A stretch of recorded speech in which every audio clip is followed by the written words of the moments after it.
this is Duncan reporting from the Tuesday after the Sunday of Calabogie, and we'll treat this as a day 2 summary and learning points.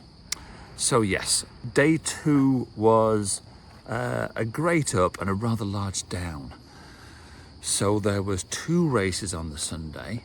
Race 2 in the morning. You'll recall from race 1, I didn't do great because a plug came out.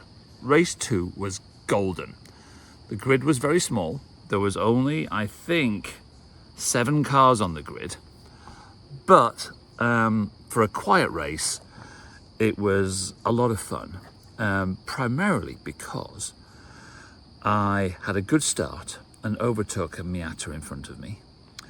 And then there was a Datsun 240Z that was in front of me for a little while, and it's meant to be a lot quicker, but I think the Datsun wasn't doing so great because it's in a category ahead of me, or 2, but I was gaining on him. And the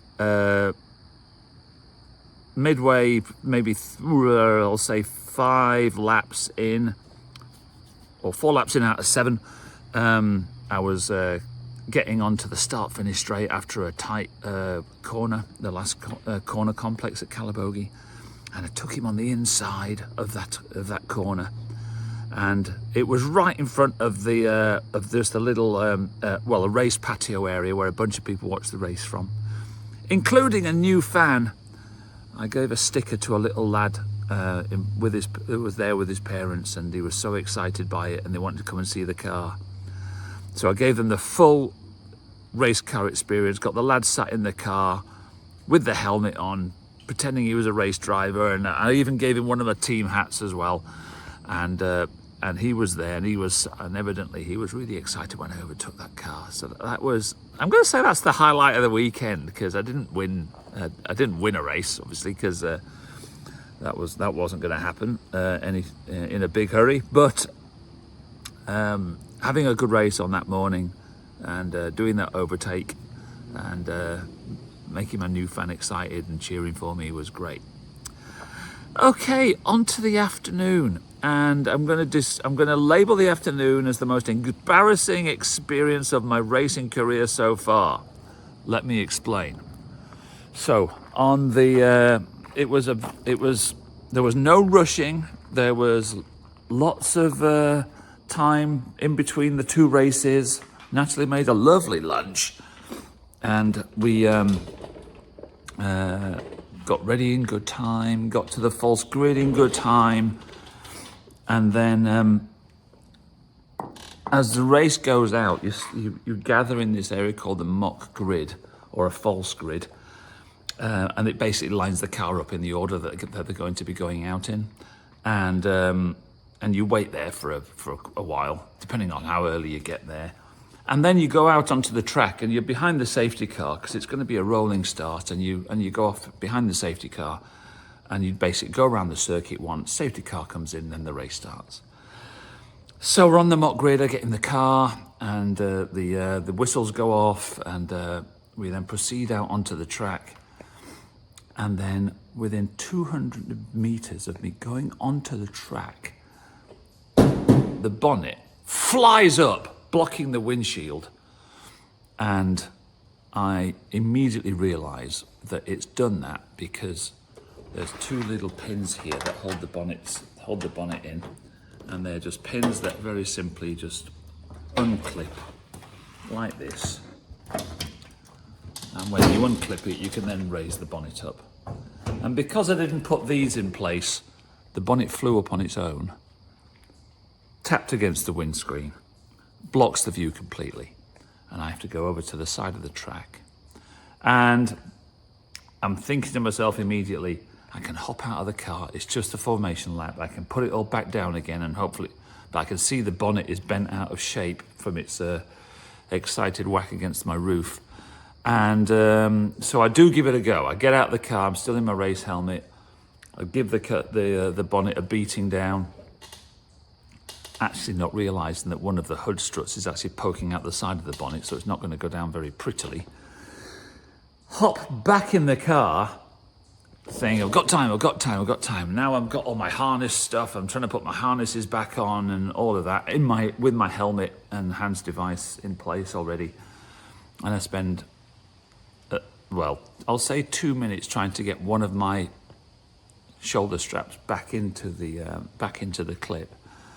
And I can't do it, and I'm panicking, and I'm stuff like that. So it was that moment I had to say, I'm pulling the plug, hop out of the car, over the barrier, as the good race drivers do, because we're very athletic. We can hop straight up over these barriers in a strong moment.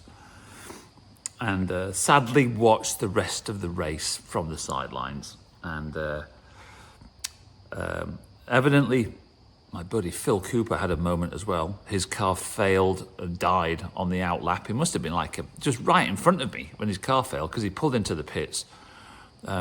Remembered that, well, he was thinking it was his fuel pump, because you normally hear these fuel pumps, and he couldn't hear it. And he had a little switch to switch over to a secondary one. So he was able to go back out. He started last, finished first, did the lad. So Phil Cooper, top job, my man. Another fellow I met, John Hawkes, he was in a Merlin, rather nice Porsche looking car, well, Porsche Golf coloured car, but it's a Merlin. It's a very rare British car that I don't know much about, but I'll find out more. And he would have been first, but he had engine problems. Anyway, the rest of the lot had a pretty good race, and there was my buddy Claude had a good session out on there. So everyone had a bit of fun except me, so I'm all sad. But I'm very excited for the next race.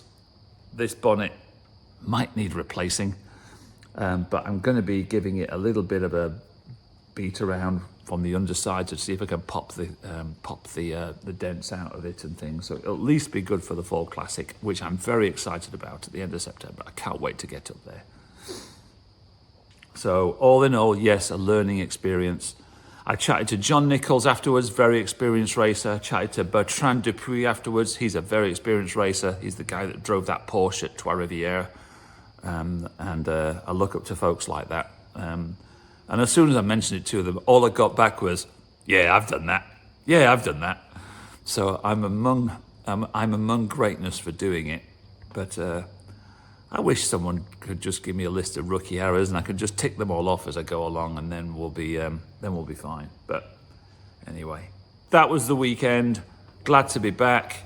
Looking forward to the Fall Classic. I'll give you a little preview. There's a car up on the lift here being prepared. It's not mine, and I won't be racing it because I've got mine.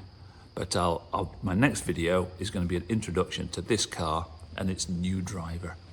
So we will tune back in for the next edition.